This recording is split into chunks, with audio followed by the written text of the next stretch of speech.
Good morning, class 6th. Hope all are you doing well at your home. Now we will continue our third chapter of political science. What is government from the topic types of government? Who give powers to the government to make and implement laws? सरकार को इतनी शक्ति कौन देता है कि वो नए कानून बना सके और उन्हें इम्प्लीमेंट करा सके? In a democracy, it is the people who elect their representatives to rule on their behalf.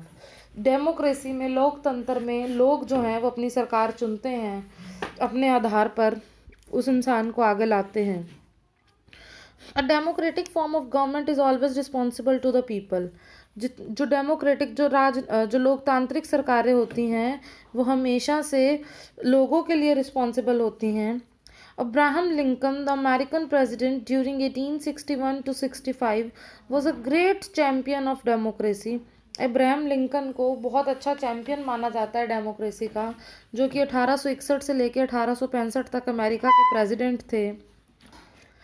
He defined democracy as a government of the people, by the people and for the people. उन्होंने लोकतंत्र को निर्धारित किया कि ये ऐसी सरकार है जो लोगों की है, लोगों द्वारा है और लोगों के लिए है. A government of the people, by the people and for the people. This means that a democratic government always functions for the welfare and progress of its people. इसका मुख्य तौर पर कारण यही था कि जो लोकतांत्रिक सरकार है वो हमेशा ऐसे काम करेगी लोगों के वेलफेयर और प्रोग्रेस के लिए, उन्हीं के प्रोग्रेस के लिए काम करेगी, लोगों के लिए ही काम करेगी. It is responsible to the people like India, USA, UK etcetera are democracies. In this system everybody is treated as equal.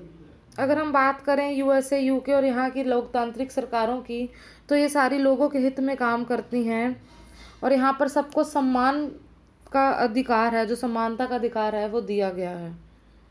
Another form of government is monarchy. It is a hereditary system. A king or a queen is called monarch. All the powers of the government are concentrated in the hands of king. अगर हम दूसरे तरह की सरकारों की बात करें तो उन्हें मोनार्ची सिस्टम कहा जाता है, जिसमें सारे अधिकार राजा रानियों के हाथ में होते हैं और आगे की आगे उनकी पीढ़ियों को पास कर दिए जाते हैं. द किंग और the queen is founded of all legislative, executive and judicial powers. अगर हम सरकार के तीन मुख्य ऑर्गन्स की बात करें, लेजिस्लेटिव, एग्जीक्यूटिव और जुडिशरी, तीनों सरकार की जो पावर्स हैं वो सारी की सारी राजा के हाथ में होती हैं. He is responsible to nobody for his action and decisions. वह अपने एक्शंस, अपने कार्यों के लिए किसी को जवाबदेही नहीं करता. Usually he has a small council of ministers as heads of various departments of the government. This body gives him advice and suggestions. हाँ, एक मंत्रिमंडल जरूर होता है इसमें जो राजा को सिर्फ सलाह देते हैं अलग अलग कार्यों के लिए. But the king takes the final decision himself. लेकिन जो आखिरी फैसला होता है वो राजा जो है वो खुद लेता है अपने आधार पर. जैसे United Arab Emirates, Saudi Arab and Bhutan etcetera have monarchical form of government. Still recently Nepal was a monarchy, now it is a democracy.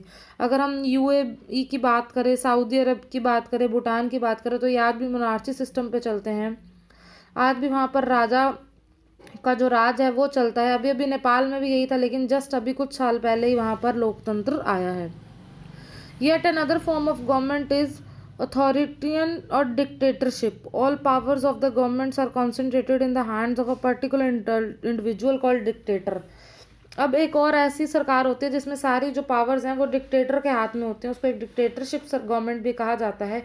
एक पर्टिकुलर, एक सिंगल इंडिविजुअल के हाथ में सारी शक्तियाँ. Usually symbolic or fractional elections are held on a limited scale. There is a monopoly of a single party. As you might know, Hitler and Mussolini were powerful dictators of Germany and Italy respectively. जैसे Hitler के time पे था, जो election से सिर्फ नाम के कराए जाते हैं, सारी शक्तियां जो एक ही के हाथ में, वही सरकार बनाते हैं. तो ये मोनोपोली सिस्टम्स जो हैं वो इसमें काम करते हैं. The long raging dictator of Libya, Muammar Gaddafi, was deposed and killed by the people recently.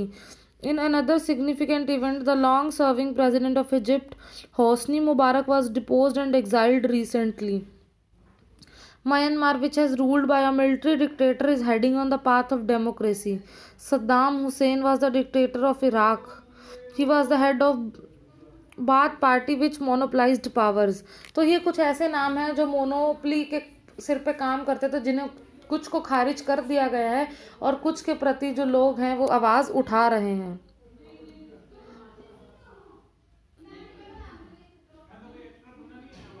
Democratic governments, लोकतांत्रिक सरकारें। India is a great democracy. This was achieved after a long and painful struggle against the British. India जो है वो बहुत बड़ी लोकतांत्रिक है। इसका जो अचीव वो बड़े लॉन्ग और पेनफुल स्ट्रगल के बाद ब्रिटिशों से, जो हमने अंग्रेज़ों से आज़ादी पाई है। We won freedom from the British rule in August 1947। हमने अगस्त 1947 में भारत से जो है वो अंग्रेज़ों से आज़ादी पाई। Indian constitution came into effect on 26 January 1950। जो भारत का संविधान है वो 26 जनवरी 1950 को लागू हुआ। People in other countries of Asia and Africa have also struggled to have democracies. Asia और अफ्रीका की और भी कंट्रीज थी जो स्ट्रगल कर रही थी उस समय लोकतंत्र के लिए। The main feature of a democracy is that people elect their representatives for a fixed period. These representatives makes law and govern the people. That is why democracy is called a government by the people, of the people and for the people.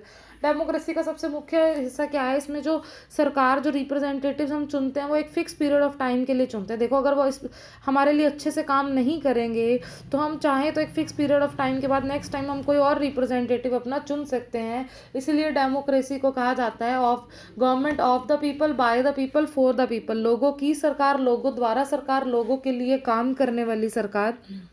The word democracy is derived from Greek word demos, which means people, and word cracy means the rule. The democracy is the rule of the people. तो basically demo का मतलब है लोग और cracy का मतलब है rule. तो लोगों द्वारा, इसको कह सकते हैं रूल ऑफ द पीपल, लोगों का राज।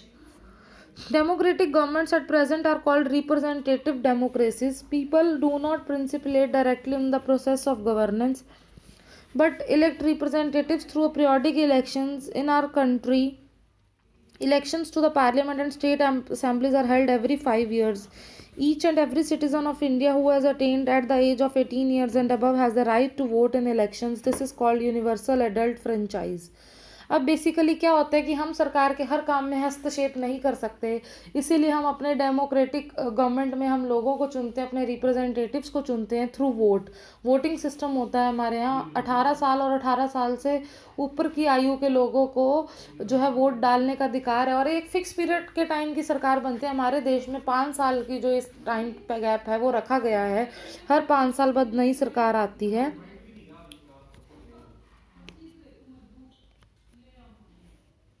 History of adult franchise.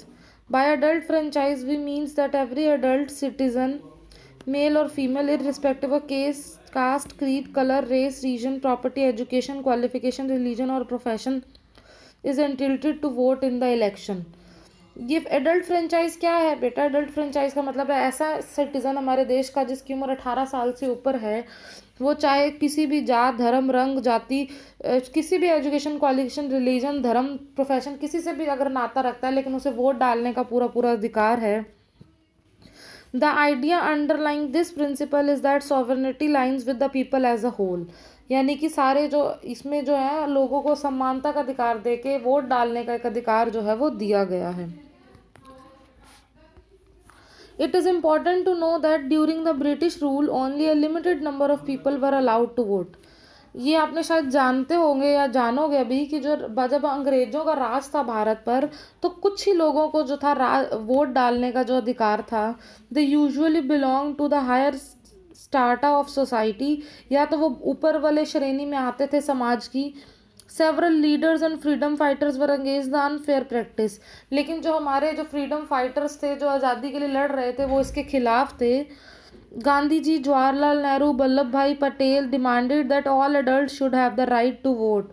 तो उस समय गांधी जी, जवाहरलाल नेहरू और जो वल्लभ भाई पटेल थे, उन्होंने इच्छा या एक मतलब डिमांड जाहिर की कि हर जो युवा है उसको जो है वोट डालने का अधिकार होना चाहिए। When the constitution was being drafted, they took special care to give the right to vote to all the adults of India.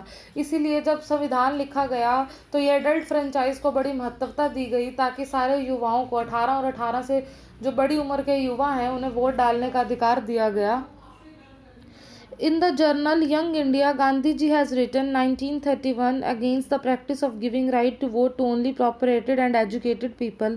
एक जर्नल में, यंग इंडिया एक जर्नल था जिसमें गांधी जी ने लिखा था 1931 में, इसके विरुद्ध लिखा था कि जो सिर्फ अमीर और पढ़े लिखे लोगों को वोट डालने का अधिकार दिया जाता था, इसके विरुद्ध गांधी जी ने एक जर्नल में लिखा था। Gandhiji considered this as inhumane and unjust practice. He demanded the right to vote for all adults of the country. A minority of people could not be allowed to rule the majority, who were peasants and laborers.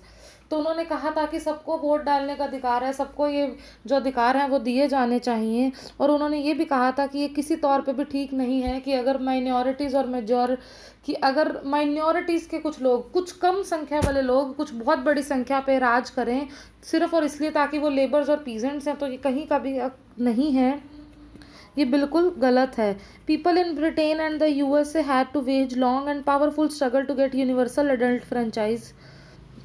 USA में भी इसके लिए बहुत struggle हुआ, जो adult franchise के लिए। In 1848 a movement called the suffrage movement begin in the USA demanding right to vote for women. They went on hunger strikes to press for their demand. Women got the right to vote in New Zealand in 1893. औरतों को vote डालने का अधिकार New Zealand में 1893 में मिला। In Australia 1902 में, USA में 1920 में और यूके में 1928 में। Even today in many countries only people who own property and are educated are allowed to vote. आज भी हमारे जो धरती पर ऐसे बहुत से देश हैं जहाँ पर सिर्फ और सिर्फ पढ़े लिखे और जो जिनके पास अगर कोई प्रॉपर्टी है किसी ज़मीन के, अगर वो मालिक हैं तो उन्हें सिर्फ वोट डालने का अधिकार है। Women and the downtrodden people are always over the world had to wage a long and powerful struggle to get the right to vote. हमेशा से औरतों और जो कम अमीर जो या गरीब जात के लोग हैं उनको जो वोट डालने का अधिकार था उसके लिए बहुत जो था मेहनत करनी पड़ी पाने के लिए। Women struggle to get voting right gained momentum during and after the first world war. और जो ये औरतों को वोट डालने का अधिकार था, जो इसने तेजी पकड़ी थी, जो इस डिमांड ने, वो पहले विश्व युद्ध के बाद हुआ था। During the war most of the adults and able bodied men went to battle fronts. Women came out of their houses and started working in factories and other places. क्योंकि ऐसा हुआ था कि जब वॉर के टाइम पे जितने भी आदमी लोग थे वो युद्ध करने के लिए गए, तो औरतों ने उस समय जो था घरों से बाहर निकल फैक्ट्रीज वाली जगहों पर काम करना शुरू किया था। They begin organising and managing different kinds of works. उस समय वो काम करने के लिए घर से निकली थी, उन्होंने बहुत ज़्यादा ऑर्गेनाइज और जो मैनेज की थी चीज़ें। So many stereotypes about women were demolished. उस समय पे जो स्टीरियोटाइप्स है, जो गलत तरह की भावनाएं थी जो औरतों को लेकर लोगों के मन में बसी हुई थी, उनका विनाश हुआ था। Many suffragettes were imprisoned when their demand for right to vote became militant. They were forcibly fed to in prisons. Gradually they united and organized a great campaign. कुछ औरतें जिन्होंने सबसे मुख्य तौर पर वोट के लिए आवाज़ उठाई थी, उन्हें ज़बरदस्ती जेल में भी डाल दिया गया, क्योंकि उन 2-4 औरतों की आवाज़ अब देश में क्रांति पकड़ चुकी थी। अब देश के हर कोने से, हर अलग अलग देशों के कोनों में से अब आवाज़ उठने लगी थी, औरतों को वोट डालने का अधिकार दिया जाए। There have been moments in several countries demanding right to vote for all. और अब इतनी ज़्यादा लहर हो गई थी कि अब ये अधिकार बन गया था, सब चाह रहे थे कि उन्हें वोट डालने का अधिकार हो, सबको हो, किसी धर्म, जाति, संस्था, रंग भेद पे उनके साथ भेदभाव ना किया जाए, सबको समानता का अधिकार हो और सबको वोट डालने का अधिकार हो। सो बेसिकली हमने इस चैप्टर में पढ़ा कि गवर्नमेंट क्या है, सरकार क्या है, किन लेवल्स पे काम करती है, क्या क्या काम करती है हमारे लिए, किस उसके 3 मुख्य अंग हैं जो हमने पढ़े थे, लेजिस्लेचर, एग्जीक्यूटिव और जुडिशरी। लेजिस्लेटिव जो नए कानून बनाता है, जो एग्जीक्यूटिव जो उनको इम्प्लीमेंट कराता है, और जुडिशरी जो उनका पालन पोषण करता है ताकि उनका कोई उल्लंघन ना करे। उसके अलावा हमने अलग अलग लेवल्स पढ़े स्टेट के, कि जो गवर्नमेंट के किस लेवल पे, नेशनल लेवल पे, स्टेट लेवल पे, डिस्ट्रिक्ट लेवल पे, ब्लॉक लेवल पे, म्यूनसिपल जो पंचायत हैं उस लेवल्स पे वो काम करती है। उसके अलावा हमने देखा कि कैसे जो था वोट डालने का अधिकार मिला, ब्रिटिशर्स के टाइम पे नहीं था, किस तरीके से लोगों ने आवाज़ उठाई और जो है अपने वोट डालने के अधिकार मांगे। उसके अलावा हमने देखा कि जो एक तो डेमोक्रेटिक गवर्नमेंट है, जो हमने लोकतांत्रिक सरकार के बारे में पढ़ा, लेकिन एक मोनार्ची और डिक्टेटरशिप के बारे में पढ़ा। मोनार्ची में जहाँ राजा का अधिकार था और मंत्रिमंडल का था, वहीं डिक्टेटरशिप में मोनोपली थी, एक सिंगल बंदा ही जो था वो उस पर राज करता था, सारी पावर्स एक इंडिविजुअल के हाथ में थी। So this is basically then overview of your chapter, जो मैंने अभी अभी आपको बताया। हमने इस चैप्टर में ये सब पढ़ा। So read the chapter of carefully and try to solve the questions given here. Okay.